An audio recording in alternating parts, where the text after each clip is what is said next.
This week's Ask Adam is actually a question that I've seen pop up a lot over the past couple of years. Tina asks, are atmospheric rivers new, or is it a new term to describe storms? Well, it turns out this term was actually coined back in 1994 in a research paper from MIT to better describe this broader category of atmospheric phenomena that included names like Pineapple Express. And technically speaking, atmospheric rivers aren't really storms. In order to produce rain or snow, they need what's called a lifting mechanism. So they could team up with an area of low pressure, or you have something called orographic lift, which is mountains pushing air up to produce that precipitation.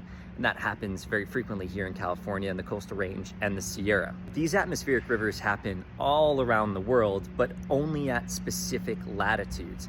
And the reason for that is something called Hadley cells. These are large-scale circulations that result in rising air and precipitation at the tropics, and then descending air and drier conditions in the mid-latitudes.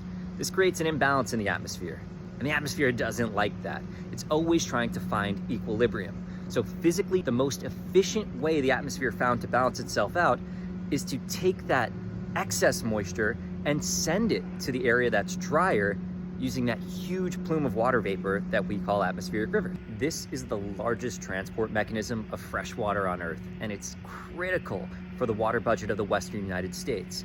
Individual atmospheric rivers will make or break a water year in California. We have a scale to measure the intensity of atmospheric rivers that depend on two factors: the amount of moisture and the duration.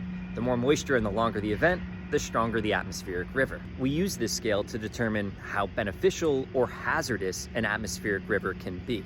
So atmospheric river isn't a new term, but it's also technically not a storm. You can think of it as a booster. It can make a weak storm into a strong storm, and a strong storm into an extraordinary one.